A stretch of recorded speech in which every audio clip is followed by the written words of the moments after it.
My name is Justyna Gotkowska. I'm coordinator of the project focused on regional security in the Center for Eastern Studies, OSW in Warsaw.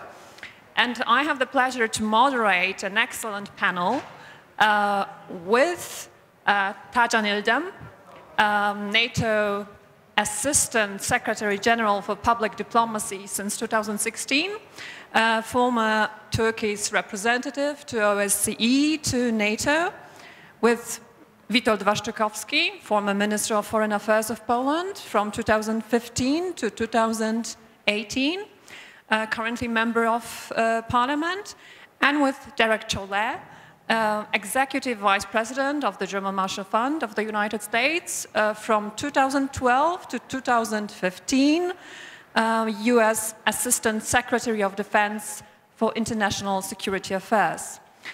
Before that, he also served in the White House and in the State Department. This panel is focused on the military adaptation of NATO to the challenges on the eastern and on the southern flank, on the balance between NATO's collective defense and crisis management. But this adaptation is only one side of NATO, and it's running pretty smoothly. Minister Szczerski was talking about that this morning. But the other side is the political and strategic one. And here we have disagreements among the allies. And we have talked about these issues also today with Trump administration's increased pressure on the allies with regard to defense spending, military posture, and limiting Russian and Chinese influence in critical infrastructure in Europe, over Germany's reluctance to take a greater financial burden in security and defense, over French ideas of European strategic autonomy, and last but not least, also over Poland enhancing its bilateral ties with Washington. And this paradox between the smooth military strategy of NATO being developed and this political disagreements being displayed, that was mentioned also by Secretary General Stoltenberg this morning. So we will tackle, first of all, the military strategy questions of NATO's adaptation, but we will also try to discuss the political issues later on. I will start with the official view from NATO and have a question to Tajan Ildam. On the eastern flank, NATO is adapting its defense and deterrence posture with NATO Readiness Initiative, with common structure reform being the latest measures that are taken. Can we expect any additional moves from NATO side? What is being discussed? The Baltic states, for example, want more additional measures to be taken in the air defense, naval strategy for the Baltic Sea region. This is also under discussion. When can we expect a united reaction from NATO to the end of the INF treaty, and how much room for dialogue with Russia and all this do we have? Well, first of all, thank you very much for including me in this panel. I'm very excited because a segment of my childhood passed in Warsaw, so it is like homecoming, and I'm very pleased to be. Dzień dobry. And well, as you said, today we had so many good speakers dwelling upon all these issues, and after lunch it is a challenge for all of us, I think, to add something new, but what I could say is that 2014 definitely was a watershed year with the illegitimate annexation of Crimea and aggressive actions of Russian Federation in eastern Ukraine, which was a wake-up call for the alliance to take a series of measures. And 2016 Warsaw Summit was a turning point in making sure that we have the necessary measures to strengthen our deterrence and defense, and also expression of our policy, dual-track policy towards Russia, not only with strong defense only, but also meaningful dialogue with Russia. Now, since Warsaw Summit meeting, many measures have put in place. And it is not only something that we should focus only on eastern flank, because the threats and challenges emanating from the south are also tackled with utmost care, with 360-degree approach. First, the enhanced forward presence was an important step. Also, tripling the size of NATO's response force with VJTF, High Readiness Spearhead Force, in the core of it, deployable within very short notice, is something that we should take as an important step. The Readiness Initiative, which our leaders had agreed upon during the Brussels Summit meeting last year, is yet another step which shows that we are continuing with the adaptation process. You mentioned NATO's command structure. It is the backbone of NATO's defense capacity, and in that respect, to have the new command structure with additional 1,200 people to be in place is also something that we should take into consideration as a positive element. Are these enough? Well, we are still in the process of implementing these decisions. And I think one thing is very clear. The direction is to have a robust capabilities in place. This brings us to the question of creating capabilities with enough defense spending, which also adds to our capacity to have fair burden sharing. There are difficult discussions, and many of the previous speakers have touched upon the delicate nature of these discussions. Nevertheless, one important thing is that although the decision was made in 2014 in Wales summit meeting, the defense investment pledge to have 2% GDP to be allocated for defense spending, with the strong statements coming from the United States during the new administration, and in fact the previous administrations were also highlighting the importance of Europeans to have their share, is well understood by all allies, and there is now a clear understanding that there is an urgency.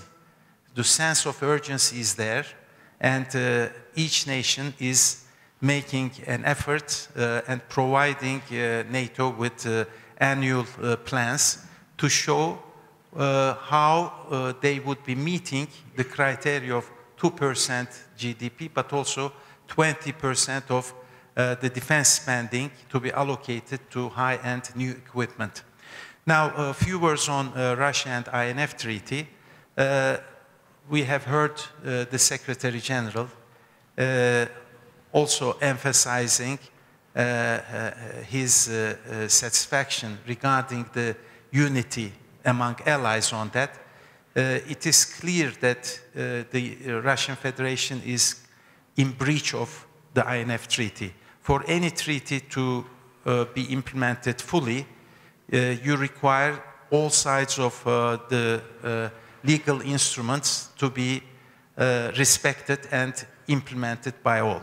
So if Russian Federation deploys SSC-8 missiles threatening European allies, and European allies don't have such missile systems in the continent, it shows us that there is a clear violation of it, and the unity of allies have been shown on different occasions in this December by the foreign ministers, but also in February by the defense ministers. The Council statements clearly show the unity, and we are definitely we are going to evaluate how we can tackle this situation with certain measures to be put in place.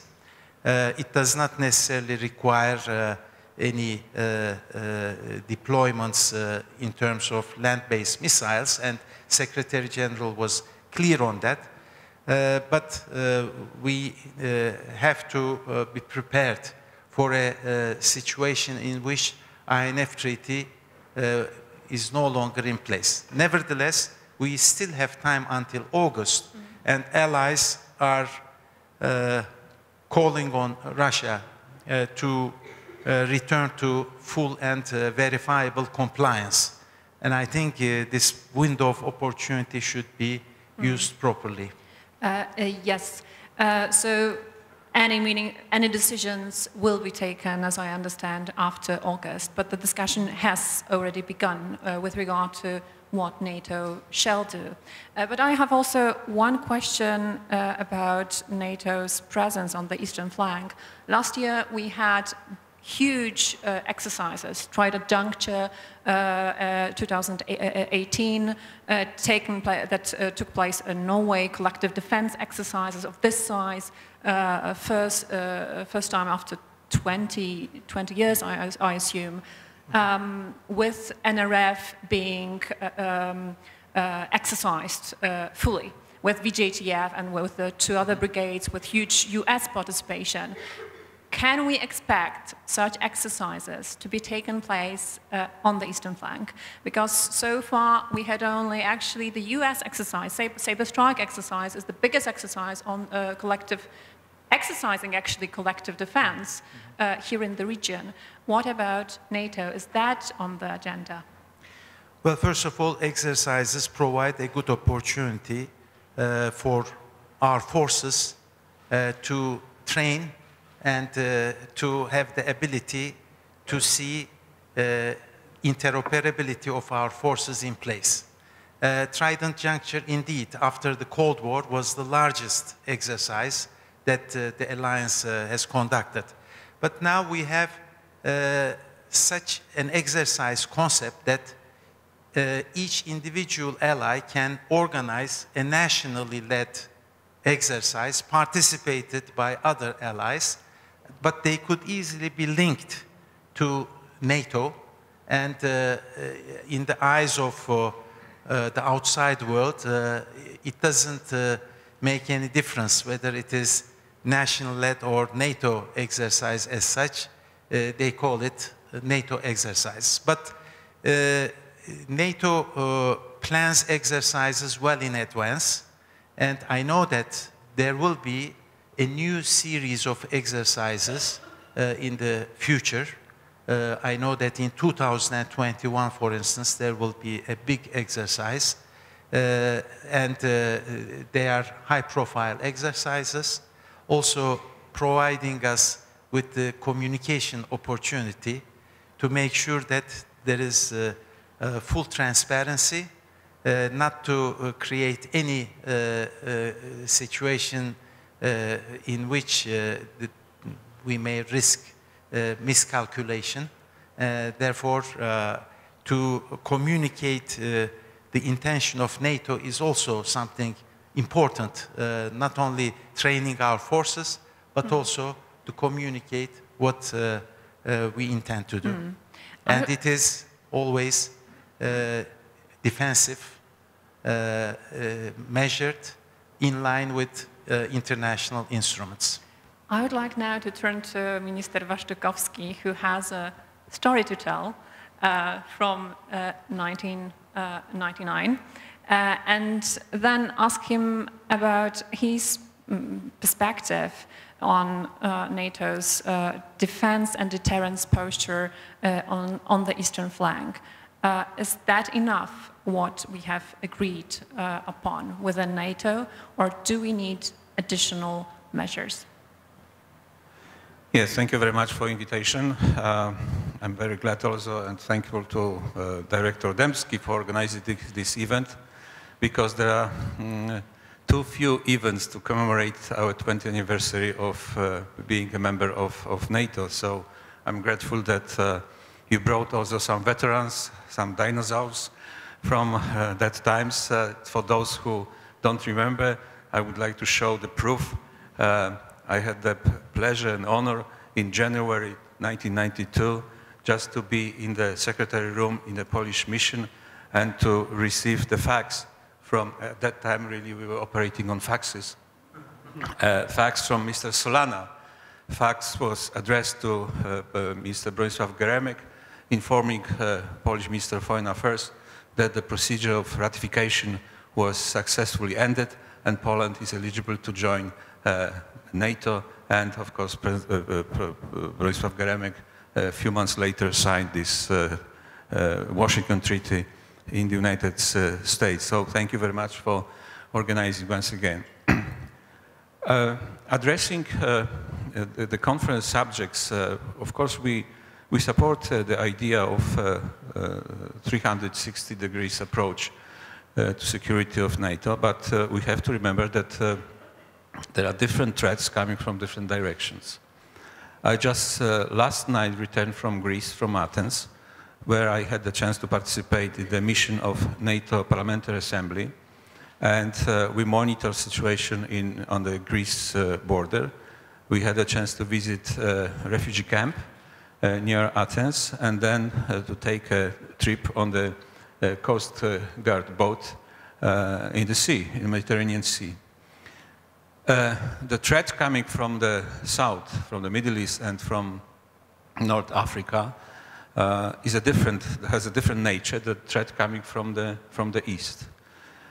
No matter how many, I would say, refugees, migrants, or even post-Daesh fighters arrive to Europe, they may do a lot of harm to southern flank countries. They may endanger the social policy of these countries, but this is not an existential threat to countries like Greece, Italy, France, Spain or Portugal. The eastern threat to our countries, to our flank, is existential, because Russia has real ambitions to change the security architecture and to come back to the position of the Soviet Union, controlling a number of states surrounding Russia, subordinate them, or even conquer and include together in some new structures like former Soviet Union. So we have to pay attention, different attention to different threats, although of course still keeping the approach 360 degrees. Now, relating to your specific question on eastern flank, because the Russian threat is growing and ambitions are growing and even imperialistic ambitions are growing, so we have to enforce the presence, military presence on the eastern flank. We need passive defense and active defense. Passive defense could be more radars, more reconnaissance instrument, more drones, more AWACS system, radar system, just to monitor the situation around eastern flank, just to be informed in advance what are the steps or what are the preparations on the other side of our borders. We need also active defense. That means more troops to answer such threats. But the most important is that we need command structure and this doctrine to create defense of this flank.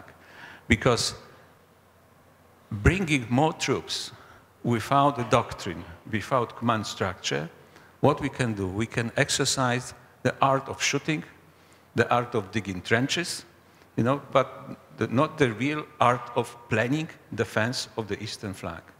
So we need more, not only troops, but also, as I said, command structure. This is most important. We are trying to convince our allies, of course the most important ally, the United States, to bring more troops. We are trying also to convince the NATO headquarters to organize these troops according to certain defense plan, and of course subordinate them to the special command structure that will be keep an eye and watch the situation on the eastern flank. What about the NATO's reaction to the end of INF treaty? What is needed from your perspective to show Russia that NATO recognizes this threat and recognizes Russian violations of the treaty as a challenge to Europe? Well, first of all, we need a united position of our countries. And I know that there is a disagreement because a few months earlier when I visited, when our Commission of Foreign Affairs from Parliament visited Berlin, and we had a chance to meet our partners from the German Commission for Foreign Affairs. The predominant mood in German Commission was that it was Donald Trump who is violating INF treaty. You know, no, this is Russia which is violating the treaty.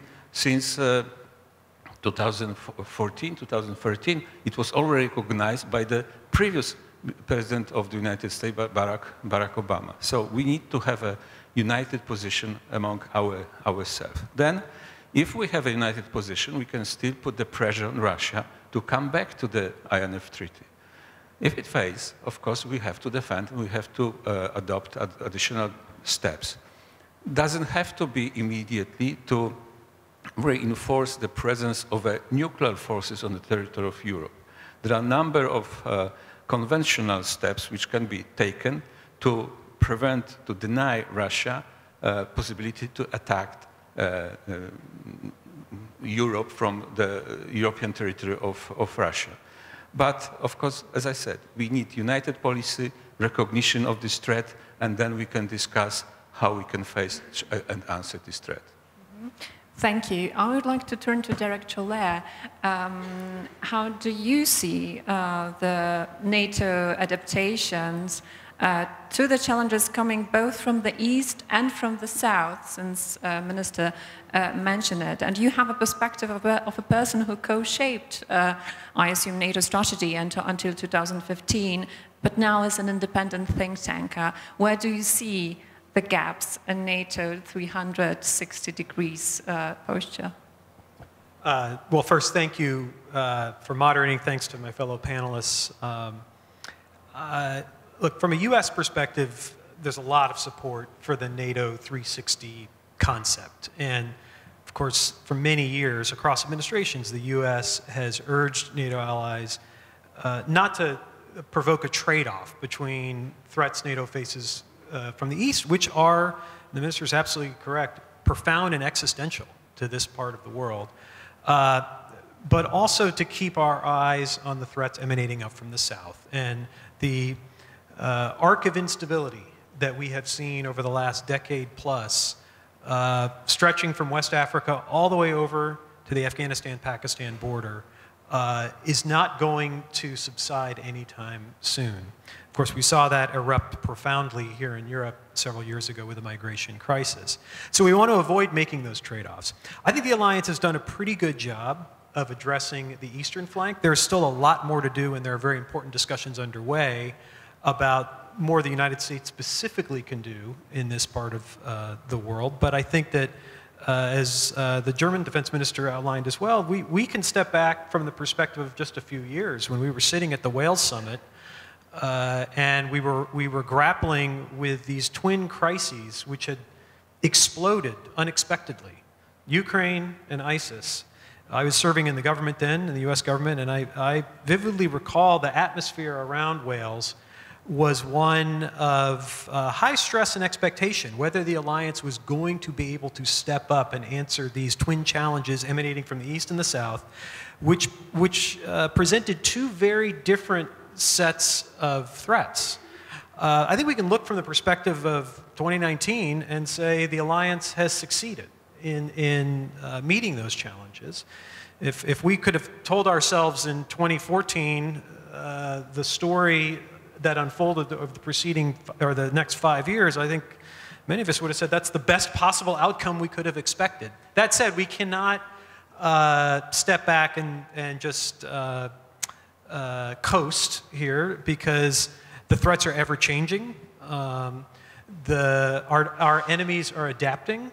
Right now, it appears that the threats from the south, particularly with the recent successes in fighting ISIS in Syria, seem to be receding. However, I think as the U.S. military commander for the Middle East testified before the U.S. Congress yesterday, that threat is going to evolve itself. So we're not done with the south, but the threats from the east, I think, are what getting most of our attention. So I think it's incumbent upon NATO leaders, and it's incumbent upon those of us who spend a lot of time watching and trying to offer ideas to NATO leaders to maintain that dual focus. And that's very difficult to do in an alliance of soon to be 30 countries with different national perspectives, different threat perceptions. And that's one of the unique roles I think the United States must play within the alliance.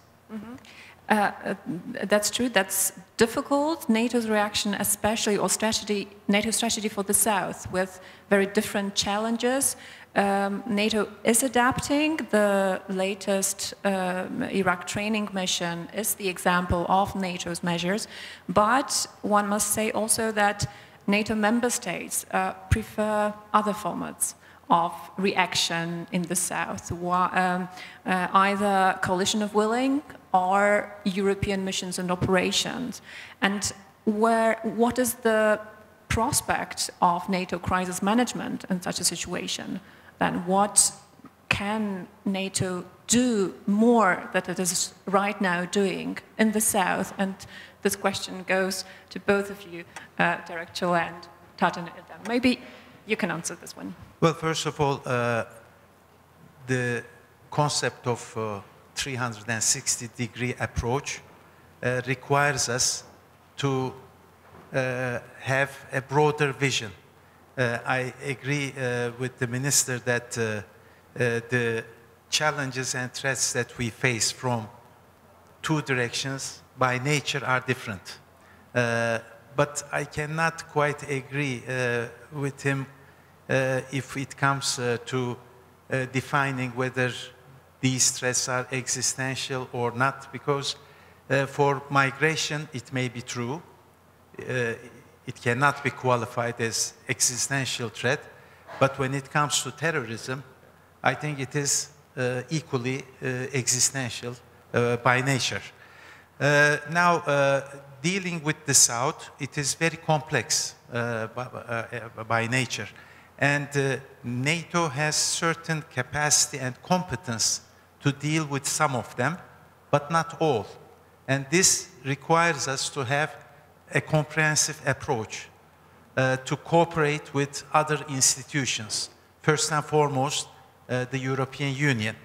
And I think we so far have made a very good progress on that.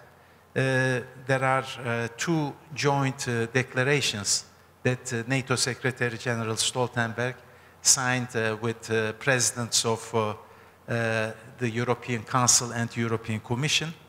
We have defined 74 areas, and some of them relate to countering terrorism. In that respect, we need to create synergies in that direction. For the South, NATO is also increasing its ability to tackle those threats and challenges. We have a framework for the South. We have established a hub for the South in JFC Naples.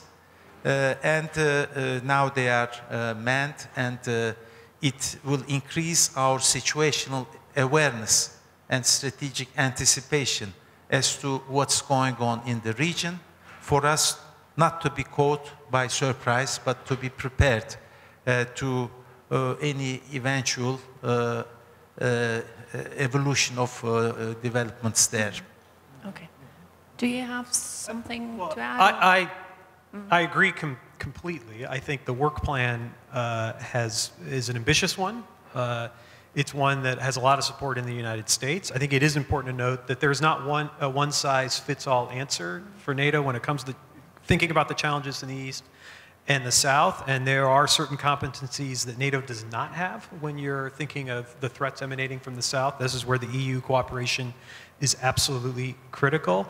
I would suggest that when, and I'm not privy to what the exercise plan is in the coming years for NATO, but I think designing some kind of exercise, perhaps in conjunction with in cooperation with the EU, is something that would be important to do. Of course, the US military does a lot of this, but I think that it's something I would expect and hope to see in the NATO work plan when it comes to thinking about the South in the coming years. Okay, thank you. Well, if I may add also, one important component of dealing with the threats and challenges emanating from the South is our engagement with partners. You referred to the NATO mission in Iraq, but we are also engaged with a number of partners like Jordan and Tunisia in defense capacity building. And the philosophy is that if our neighborhood, the partners are safe, we are more secure. They should be supported to have the necessary capacities to deal with all these threats, first and foremost terrorism, but also to deal with other challenges. We are talking about 360 degrees principle in NATO, and I'm wondering whether this principle will be soon extended. Minister von der Leyen talked about China as a challenge also for NATO. During the Munich conference, there was talk about curbing also Chinese influence in Europe with regard to 5G networks and Chinese involvements in these in Europe. Will this question soon be part of NATO discussion?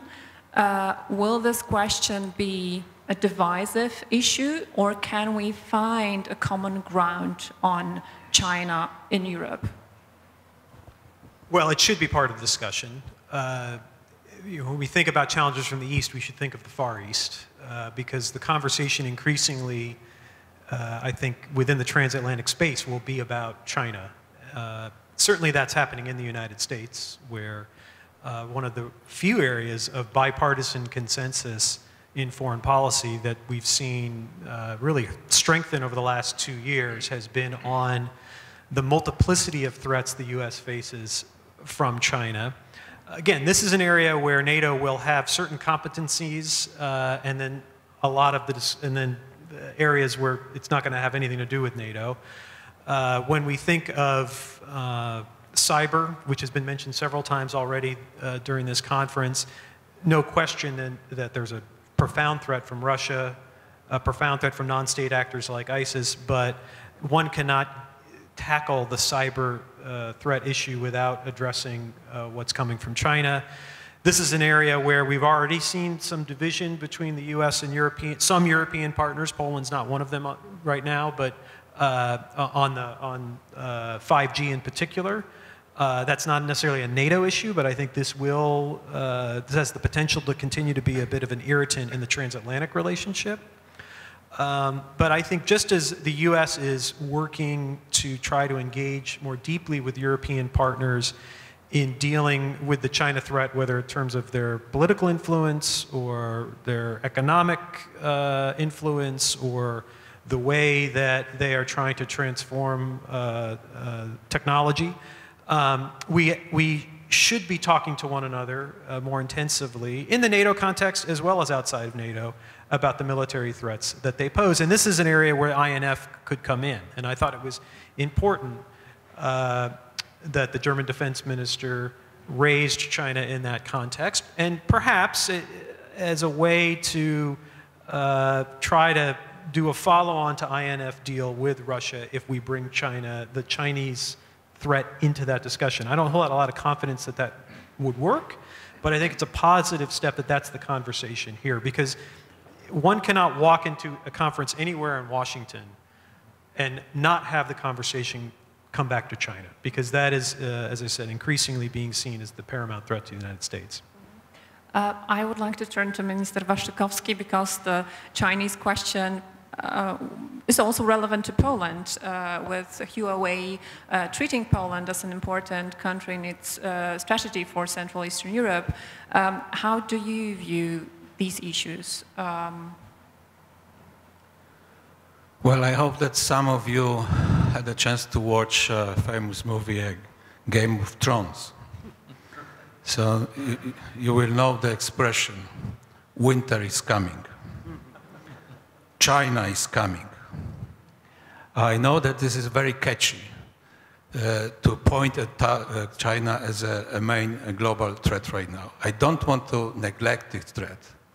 China, of course, is penetrating not only countries, by the whole continents, like Africa. China is building a network of military bases in a number of areas. China is expanding military power, building more nuclear warheads, more missiles, aircraft carriers. China was able recently even to send military vessels to Baltic Sea. That means that they have such an advanced logistic that actually they can send troops everywhere. Well, but let's be serious. We have more imminent threats in our neighborhood.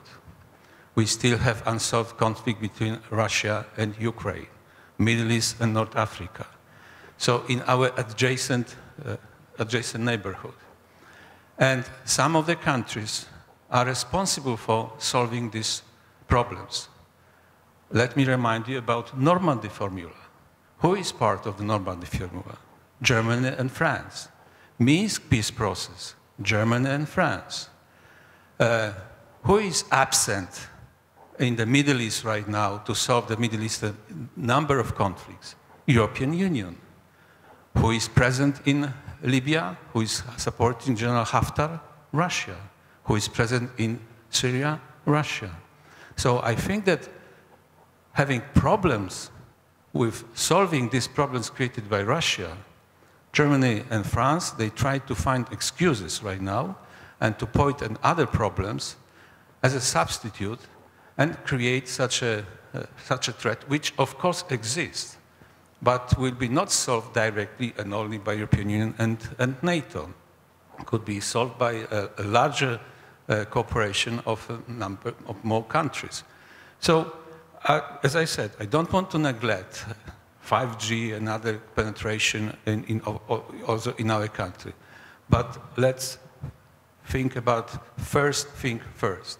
Let's start solving the conflicts which are in our neighborhood, and then start for solving the other problems created by the others, by remote countries from different continents. Okay, let's hear the official view. Will we have China on the NATO agenda soon? Well, I agree with the previous speakers that China is more and more discussed in any forum. I was at the Munich Security Conference, and one of the topics dominating the discussion was China. At NATO, we also discuss, and it is quite normal. We are talking about, as Minister said, with such capacity and capabilities. One of the largest economies in the world, a country with a considerable military might, and also present in different parts of the globe, from Arctic to Africa to Mediterranean region. So we need to have a sharpened focus on what this country is doing, what challenges it is posing, and I agree that NATO does not have all the competences to deal with any potential challenge that we can think of, but still we should discuss and be aware of the potential. The second important thing is, let us not forget that NATO in the past had the ability to cooperate with China. I remember the time when we cooperated with China off the sea of the coast of Somalia, encountering piracy. Therefore, while seeing the challenges and how to develop certain measures against that, we should also be trying to understand the situation and also have certain engagement. First, political dialogue, and our Deputy Secretary General was in Beijing. We have military-to-military contacts, and I think these avenues should also be exploited.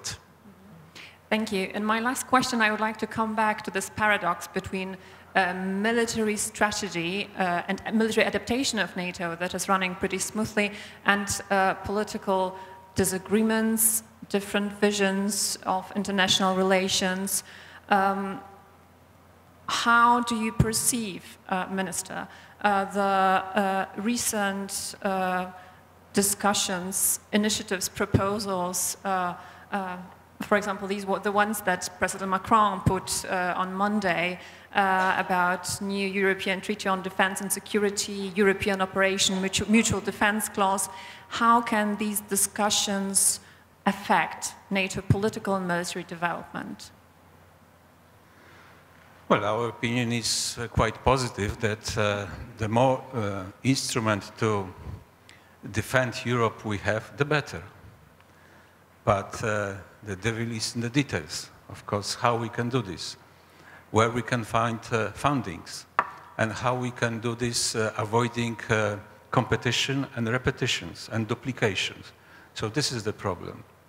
So when I look at these initiatives, especially coming sometimes from the countries which are not spending 2% of their GDP on the instrument which was created 70 years ago, and some years ago, as Mr. Secretary just mentioned, in Wales, all of us accepted the pledge to spend 2% of the GDP on the military budget.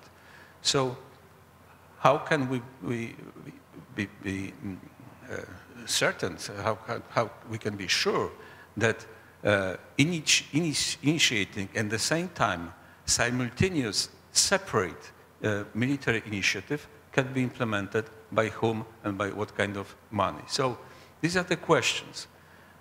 But generally speaking, let's imagine the situation that the European Union does not have a clear and commonly shared definition of threats. If we do not have a clear and commonly shared definition of threats, we cannot find the common foreign policy of the European Union. And if you have no definition of threats, no common foreign policy, you cannot create common defense and common army, of course.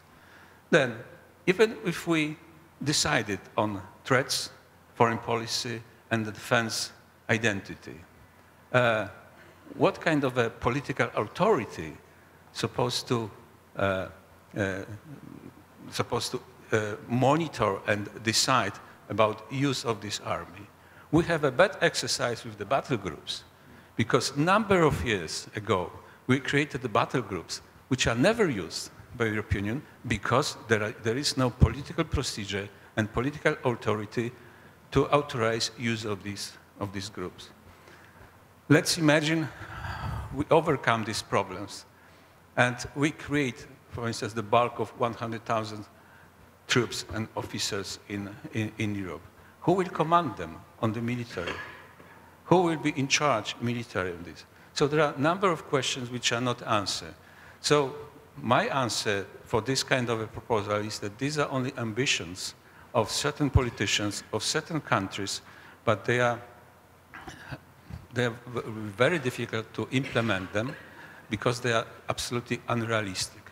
If they are unrealistic, that means that there are other reasons, other arguments behind to present such proposals.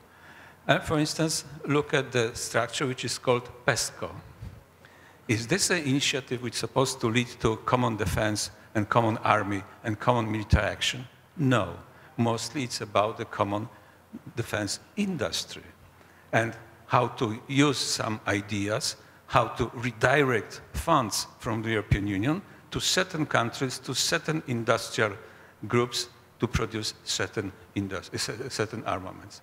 So I have a number of doubts, even suspicions, about these kinds of initiatives. But as I said, we are not objecting the thinking about this, because the more instruments to protect Europe, to secure us, the better. I would like now to hear the official view on the EU's efforts to strengthen its security and defense policy. PESCO was mentioned, but we have also the military capability planning being developed within the EU, how that may affect NATO. We have also European Intervention Initiative, how these formats may affect political military development of the alliance. Well, a couple of things. First of all, in principle, NATO sees all these initiatives from a positive angle, be it PESCO or European Defence Fund. The fundamental question is whether these initiatives take NATO as the cornerstone of European security. This is a fundamental question, and what we are being assured is that there are a number of high-level statements coming from individual EU member countries, opponents of this idea, but also officials of the External Action Service or Council or Commission, all re-emphasizing that NATO will remain as the cornerstone of European security. Now, there are three points that I would highlight. First is the necessity to have one set of requirements valid for NATO and for the European Union. When we talk about scarcity of resources, I don't think that countries could be able to afford creating two structures and two requirements and two sets of capabilities. Second, whatever EU is going to put on the table in terms of capabilities should also be available for NATO's use if necessary. And third, we are talking about high-end capabilities. It is not easy to produce them and deliver them. And I fully agree with the Minister on that. And we have heard NATO Secretary General this morning talking about the fact that with Brexit, it will be 80% of the capabilities produced and defense spending allocated by non-EU allies. So the fundamental question is also the proper involvement of non-EU allies in all these initiatives. Now, there is also, I again agree with the Minister, that the devil is in the details. When we talk about clause 42.7, we should be very careful not to equate it to what Article 5 of Washington Treaty right now stands for. Article 5 should be preserved as the ultimate security guarantee for all. And another thing, talking about the European army, it also brings to the minds that it would be a separate autonomous structure. Can we afford it? I don't think that we can afford it. And the third important, the last point I would highlight is that most important thing is, we should always keep in mind is to preserve the transatlantic unity. European unity is so good. It will help to create more capabilities. It will help Europeans to have a better share when it comes to burden sharing. But we should not forget that transatlantic bonds served all of us in preserving the peace and tackling properly with all the threats and challenges that we have confronted for the last 70 years. Thank you. I would like now to turn to Derek Chollet, but broaden the question a bit, and first talk about your perspective on how do you assess, as a former official in the Obama administration, the commitment of this administration towards NATO, and how do you assess the European reaction to Trump administration? Because in my view there are two of them. The first one is the West European, with going towards strengthening European security and defense, towards more European strategic autonomy, and the other one is the Polish and Eastern European, Eastern flank one, going towards strengthening bilateral ties with the US. How do you see the both sides of the Atlantic? Well, I'll get to that. First, I'd like to comment on the issue of the efforts to modernize European defense and the previous comments.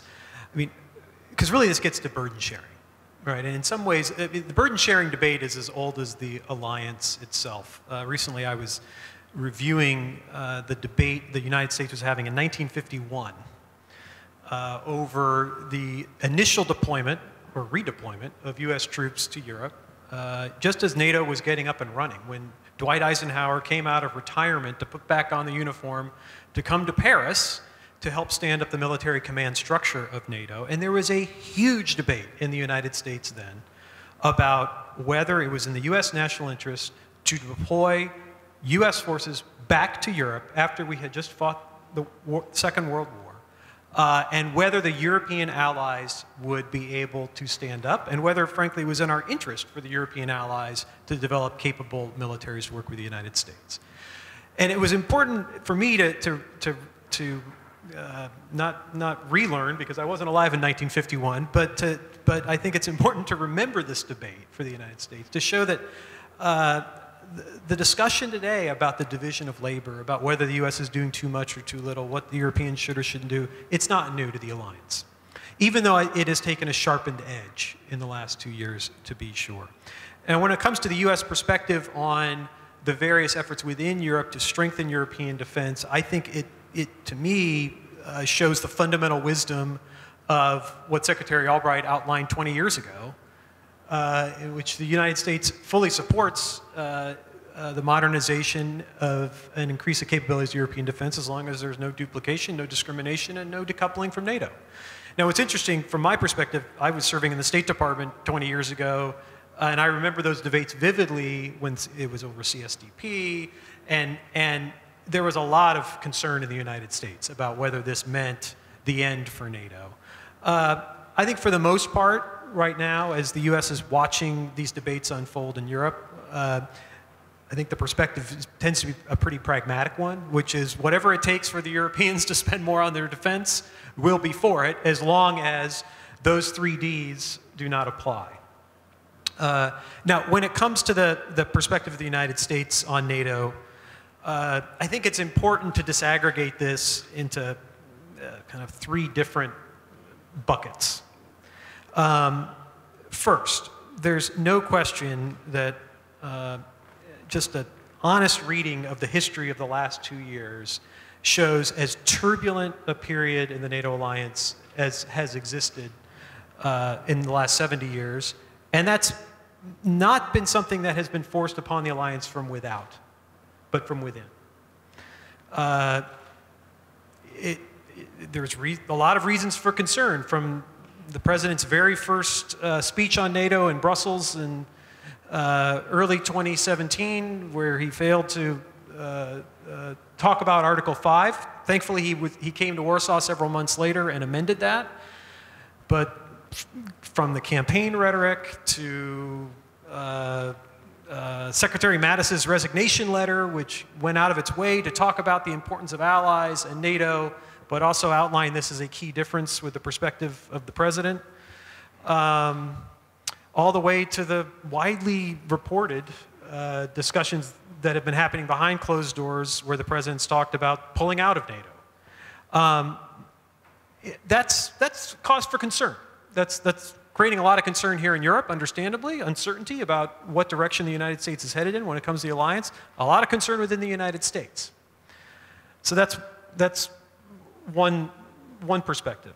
The second, I would say, is the administration perspective, the US administration perspective, which, as the Secretary General outlined, presents a bit of a paradox, because at the same time, we've been seeing unprecedented rhetoric coming out of the White House on NATO. You know, things, the language and accusations that were unthinkable in previous US presidents. We're seeing an administration that is continuing what it inherited in terms of the US commitment to NATO and building on that, whether you measure that in terms of dollars spent, troops deployed, capability deployed, effort to encourage and work with NATO to modernize, and many of the initiatives that were agreed upon at the summit in Brussels last July were initiatives that the United States came up with and pushed. So I think that presents the paradox from the White House to the administration. But then thirdly, I think you're seeing from the American people significant support that is being sustained for NATO. It's very interesting. If you look at the public opinion polling of the American people over the last 5 years, support for NATO is very high. It's about at least 3/4 of the American people. And it hasn't changed very much, despite all of the rhetoric and drama about NATO and whether the US has been cheated over the years or whether the alliance is still in our interest. You're seeing the American people's support for the alliance and belief that a strong US role in the alliance is necessary stay very high. And then you're seeing that reflected in the US Congress.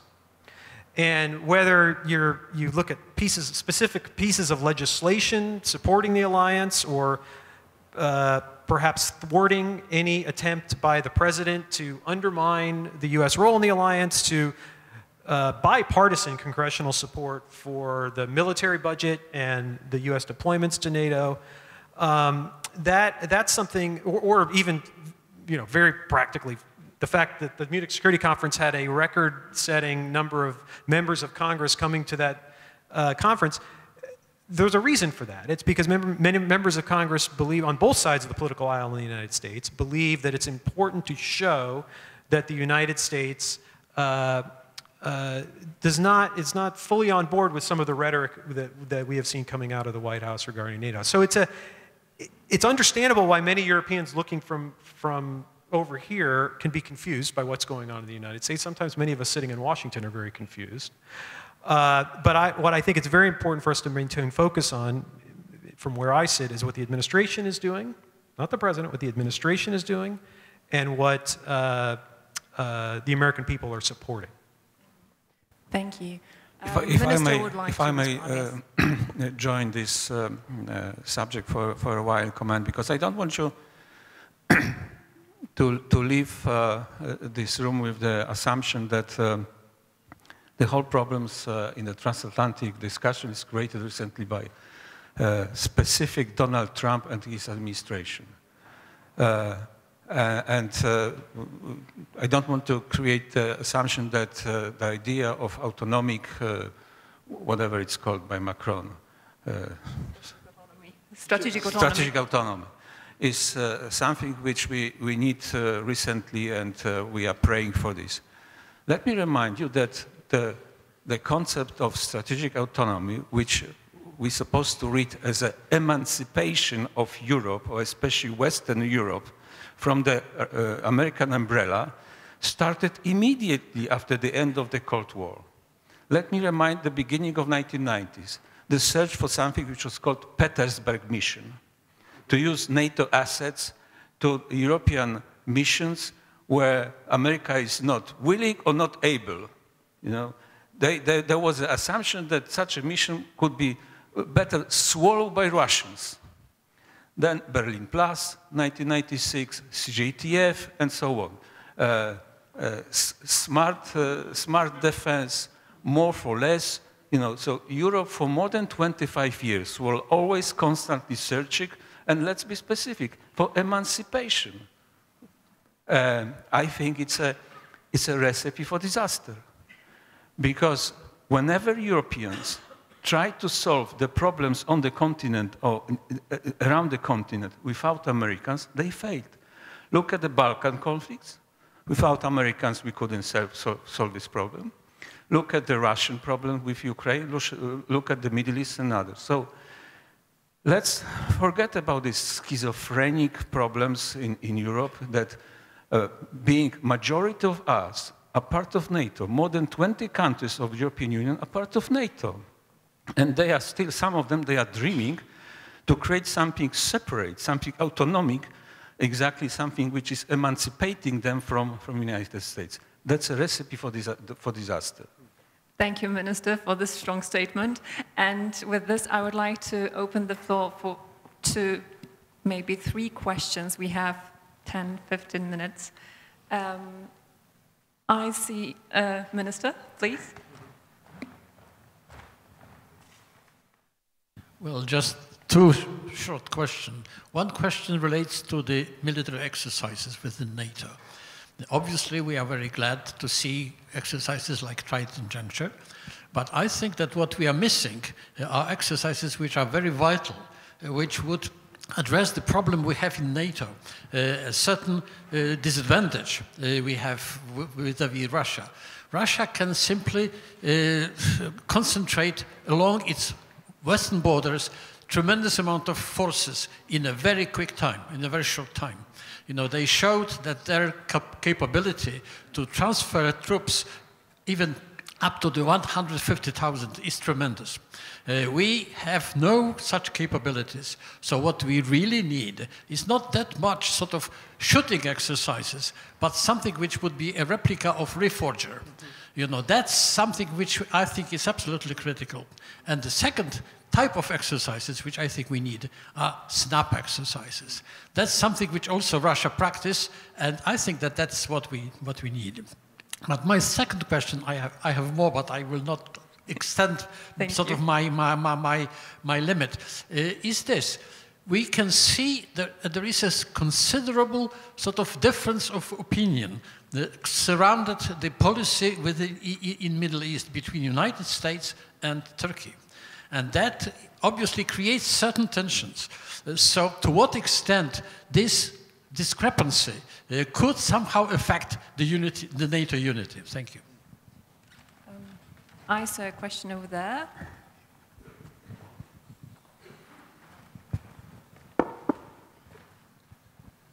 Thank you, sir, for all the interjections in the panel.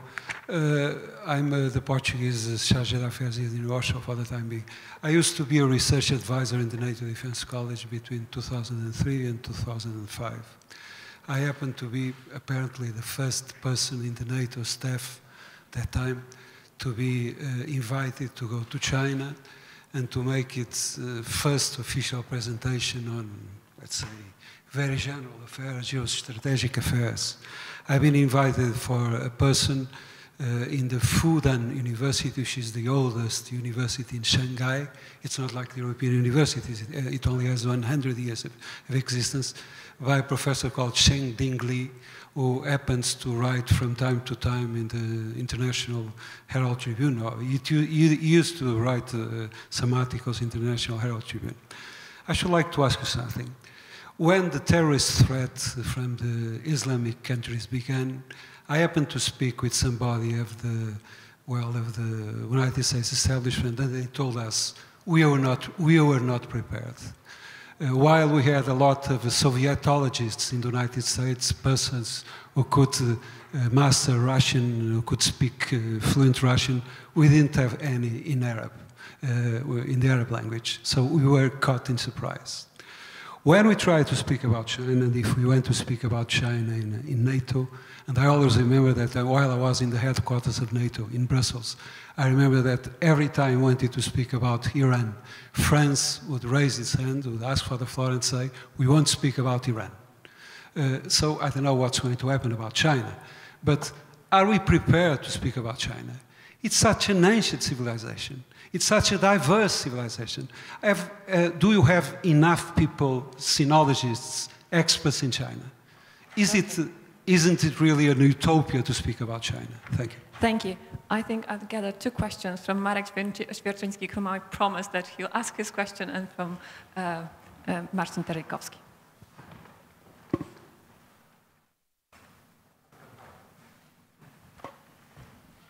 Thank you, Justyna. My question will be about future capabilities, because I agree with Minister Waszczykowski that putting more troops on the ground is just not enough to cope with the future challenges. And I guess this is exactly what Minister von der Leyen had in mind when she spoke about us being smarter than the hypothetical opponent.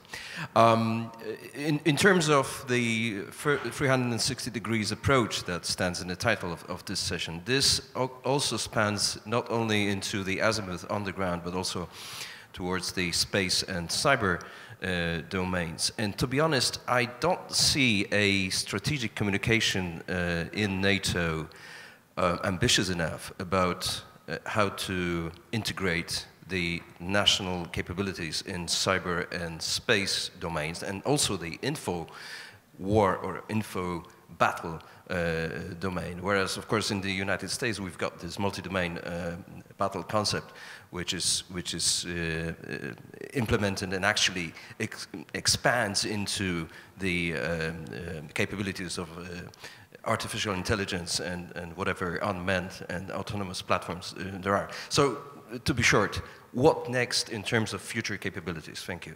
Thank you. And Marcin asked the last Thank you, Justyna. I'll be very short. It's surprising to me, Marcin Terejkowski, I'm with the Polish Institute of International Affairs, defense analyst there. A question which was put by the unusual kind of coherence in the panel as regards the assessment of the European strategic autonomy debate and the concept it leads to. So my question would be very simple: how to manage this issue? Because as far as we agree that probably emancipation, like an absolute strategic autonomy, is not in the cards because it is not possible, and behind the closed doors all the experts and even political leaders will admit probably that we're not seeking emancipation. They are not seeking with these ideas emancipation from the US because they can't afford it, but they see more ability to have a say along with the idea that if you pay, you want to play with the capabilities. So my analysis is that we will see an increasing trend to get this kind of European strategic autonomy on the ground, with some further command structures of the EU, with some further capabilities developed, also maybe with political mechanisms to manage it. There will be proposals. So my question will be how to manage it so that we don't have a further division in the alliance, because I'm afraid that many countries, many political leaders will not resign and withdraw these ideas. They will continue. What to do with it? Thank you.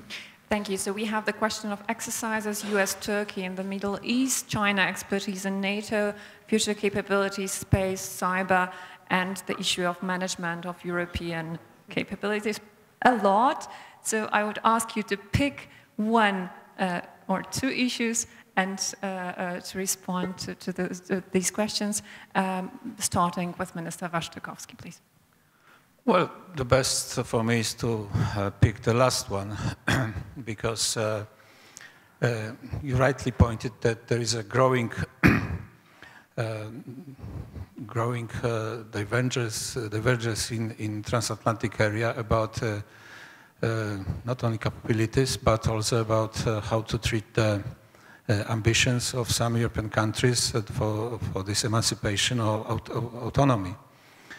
Well, we may laugh, of course, at this discussion, which is going to be the worst scenario, because we can use, for instance, the phrase that discussion about the common European army, common European defense is like the discussion about Yeti. everybody is talking about, but no one's seen it. So this is a problem with the European army. But the problem is deeper.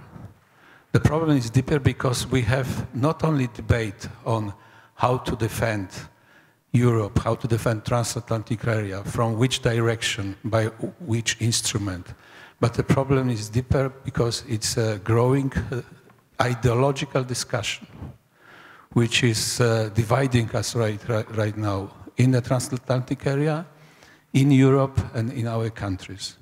So that's the problem that for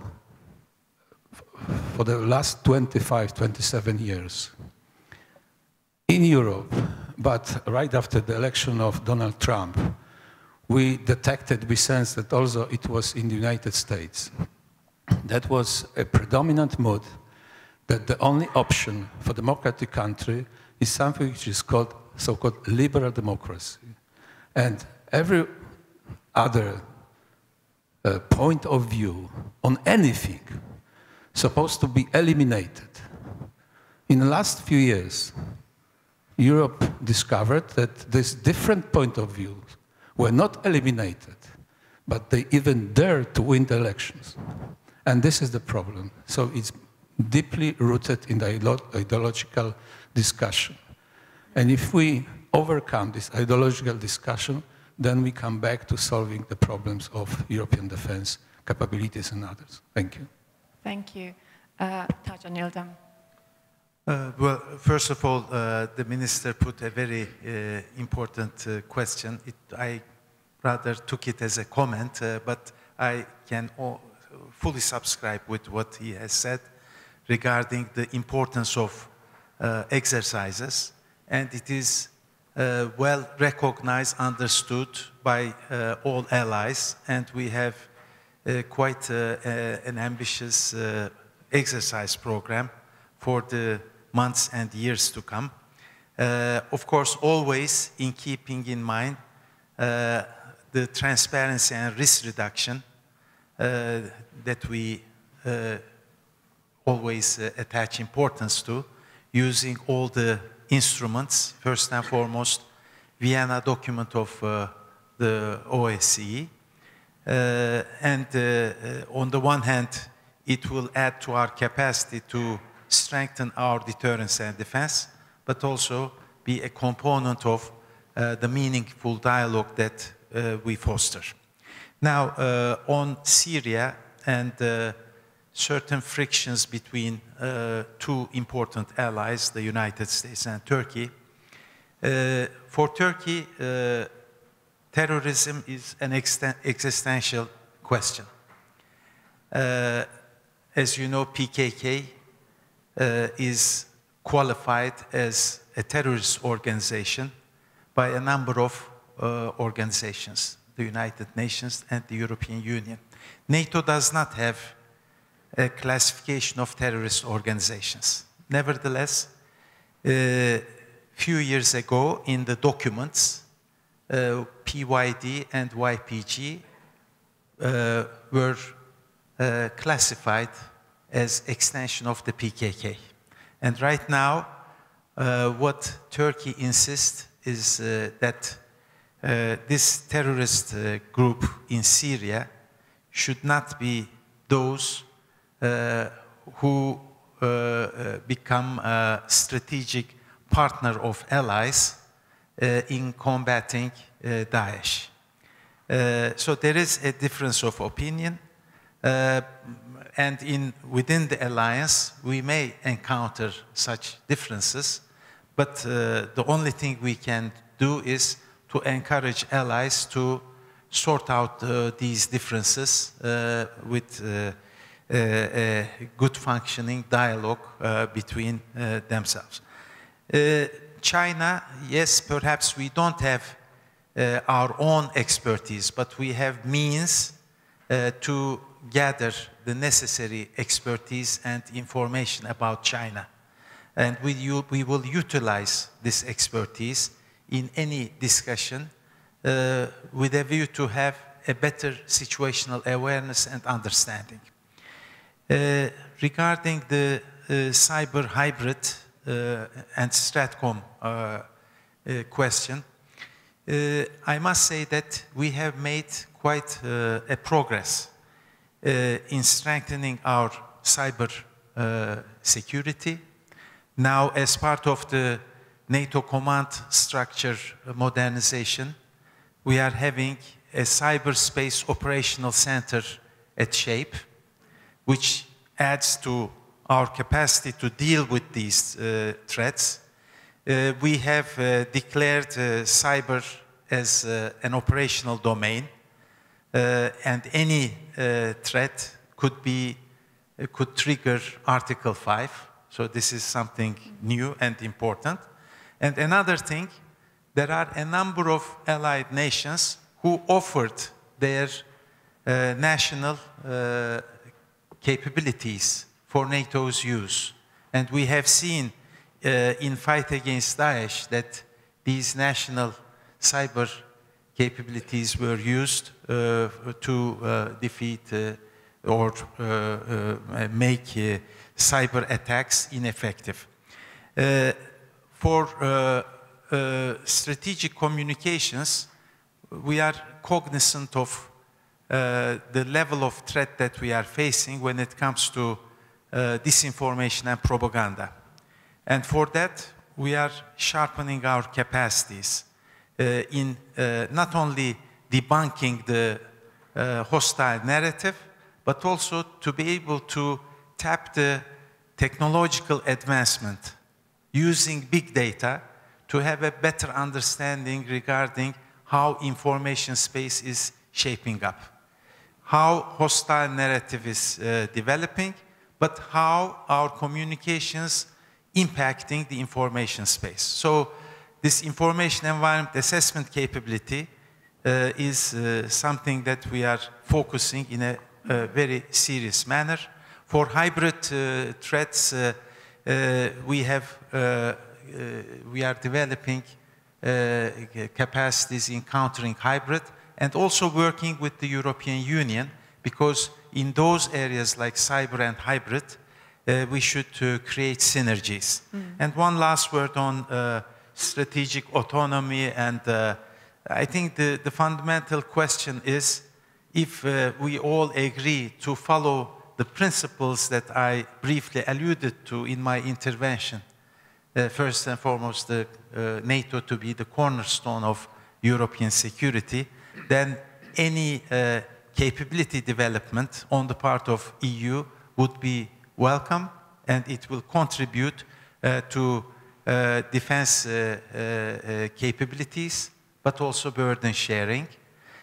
You put one question which was relating to bilateral arrangements between United States and individual allied countries. Of course, this is something that each sovereign country will decide how the arrangement would be. But allied countries, while having such bilateral arrangements, should always, and I will borrow the words of the minister, should always keep NATO as a framework in which they will have this arrangement fit in to the satisfaction of all. Thank you. Thank you for your comments, and the last word goes to Director Tolle. Yeah, and we talked at the very beginning of the panel about the burden of coming after lunch, and now we're cutting into the coffee time. So I'm going to be very, very brief. I will just focus or comment on 3 of the questions raised. First, on Turkey and NATO Turkey. I think it is very important for all of us to remember that since 2012, so for the last 7 years, Turkey has been a frontline state on a hot war. And that has been a security threat to Turkey, that has been put enormous refugee burdens on Turkey, and that has been an issue that NATO has dealt with, whether that was through Article 4 consultations at several moments in the Syria crisis, where Turkey's territorial integrity felt threatened, to the Patriot deployment that was a NATO mission for several years. NATO has also stepped up in its own way to try to help Turkey at this very, very difficult moment. That said, there have been big disagreements between the United States and Turkey, specifically outside of NATO, on how to handle the Syria crisis and specifically the U.S. effort to work with the PYG within Syria. And I think that's best kept out of NATO, and as far as I can tell, and the Secretary can confirm this or not, that has not bled into the NATO context. It hasn't in any way complicated NATO's agreement to come to unanimity around key issues. Despite, over the course of this crisis, a lot of fear that it would in fact do that. We have not seen that up to this point. That said, of course, we're seeing some decisions made within Turkey that are very concerning from a NATO perspective, specifically on its decision to acquire Russian missile defense capabilities, which it is, despite good efforts of the United States and many other NATO allies to try to convince the Turkish government that this is not in their interest and it will complicate things with NATO, they are barreling ahead with that. And then, of course, coming back to an issue that's come up several times in the course of the discussion today, values, and the language that is in the preamble to the Washington Charter. There's increasing concern about the direction of Turkey's politics in terms of upholding liberal democratic values. That's another discussion. On exercises, very briefly, I can just echo what colleagues have said, that it's obviously urgent that the US and NATO do this. EUCOM, as you all know very well, has identified real challenges with mobility within Europe and trying to get forces from point A to point B. And this is why I think it's important that the 430s initiative of the summit was agreed upon, because in fact that's very much about mobility. That's about getting forces to the fight quickly. That's something that presumably, when that as that takes shape in the coming months and years, is going to be exercised. But I think we have to keep our eye on the ball there. And then finally on China, are we prepared? I think the debate in Europe has evolved quite positively on China. 10 years ago, during the early days of the Obama administration's infamous pivot to Asia, I was part of efforts in those years to come to Europe and try to talk to Europeans about China and the threat from China, and there was not much of an audience for that discussion, quite frankly, here in Europe at that time. I think that has changed dramatically in the last 10 years, and today there's no shortage of folks here within the NATO context, outside of NATO, talking about China. So I leave it to folks within the organization to know whether there's sufficient expertise. But I'm confident that we're ready for that conversation. It's one we have to have. Mm-hmm. If I may add just one remark, it is related to Turkey-US differences, and you refer to the acquisition of S-400 system. Well, I was the Turkish ambassador to NATO 10 years ago, and we were struggling to acquire air and missile defense system. We didn't get any favorable answer from our allies. That's why first we went to China, then it was stopped. And this is not, this shouldn't be a surprise, because Turkish government was engaged for a long time with Russia for the acquisition of S-400s. And still, we didn't get any positive reply. The only positive thing happened was the Eurosam co-production agreement, which was reached between Turkey, France, and Italy. It is a positive. Now, for S-400s, I can only borrow, as a NATO official, without my national affiliation, the words of Secretary General Stoltenberg. He says, every allied country has the right to choose which system to acquire. It's a sovereign decision. And this S-400 system will be a standalone system. It will not require integration to NATO system, because interoperability is the key question that allies are concerned about. But Turkish government has not asked integration of it. Therefore, I hope that these differences could be sorted out, and I hope that the discussions on Patriot proposal could be to the satisfaction of both parties. Okay, thank you. On this US-Turkish exchange, we've finished the truly 360 degrees panel. And please join me in thanking the panelists, and then I invite you for coffee.